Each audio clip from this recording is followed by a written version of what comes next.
I'm sorry, this case goes beyond insanity. At 12 years old, she helped her boyfriend, who was 23, slaughter her entire family. Jasmine Richardson, she was only 12, snuck this man, Jeremy Steinke, a 23-year-old, into her basement where he brutally stabbed her mom, dad, and 8-year-old brother till they were killed. And they even made plans to live happily ever after. Jasmine met Jeremy earlier that year. He told her, "I'm a 300-year-old werewolf who likes to drink blood," while he wears a vial of blood as his necklace. Jasmine's parents, Mark and Deborah, obviously did not approve of this very illegal relationship, and so she literally went wolf on them. She emailed Jeremy in secret and told him, "I have a plan. It begins with me killing them and ends with me living with you." At around 5 a.m. on April 23rd, Jasmine left her basement window open when Jeremy snuck inside, who's intoxicated with hardcore drugs and alcohol, mind you, made a loud noise that made Deborah go down to the basement and naturally check what it was. Jeremy jumped at Deborah and started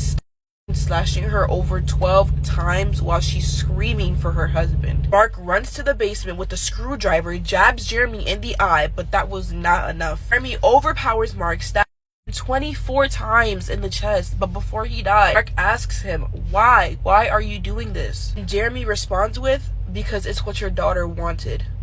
I mean, talk about the last words one wants to hear. He suffered so badly, but even their deaths left Jasmine unsatisfied. She goes into her 8-year-old little brother's room, his name is Jacob, and she slashes his throat straight through and then in the face and in the chest repeatedly. Really question why she killed him with so much hate, so I'm gonna explain her reasons later. Jacob tried defending himself so badly that he used a toy lightsaber.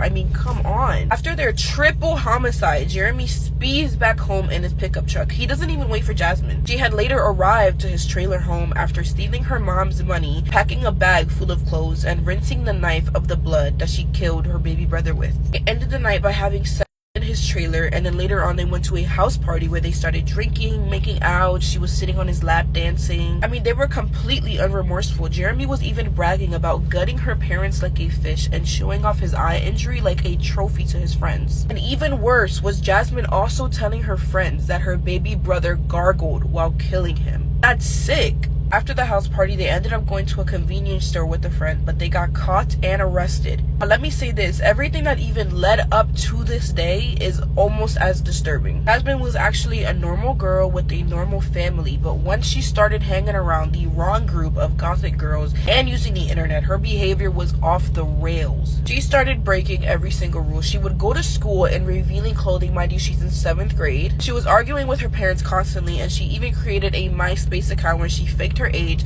talked to older men, and posted inappropriate pictures of herself. She said that Jeffrey Dahmer was her hero and that serial killers was a great obsession of hers and that she loved what they did. She had been introduced to Jeremy. Those two were inseparable and not in a good way. She would constantly sneak out and meet up with him. She would go to parties, concerts, and talk about how much she hated her parents. She was always saying how she'd rather be in foster care than live with anybody in that house. And Mark and Deborah were terrified for her daughter. She was a 12-year-old hanging out with a 23-year-old adult. She took their protectiveness as a big annoyance, which later got them killed. The one who had it worst was 8-year-old Jacob. He'd be forced to stay with Jasmine during family events, which she hated. She would also have to babysit him at the house, and then she would leave him alone in the house to go sneak out with Jeremy. And at one point, Jasmine had actually strangled Jacob because she was embarrassed being his sister. Meanwhile, this little boy telling his family members how terrified he is just being around her. It's all so dark and twisted, the tragedy that this family went through. After they were arrested, Jeremy went straight to prison. On first-degree murder, he had life with the possibility of parole after 25 years, meaning he had the chance to leave again by the time he was like, what, 43? But Jasmine, being the youngest person to be convicted of first-degree murder in Canada, she got the maximum sentence that somebody her age could get. 10 years. She had 10 years. She had spent most of those years in the psych ward, and after that the judge was like, okay, your behavior is amazing, you seem very remorseful, so you are free to go. And that was in the year 2016. As of 2021, her record was expunged, meaning it no longer exists. Do a background check on her right now and it will never show that she killed her family 17 years ago.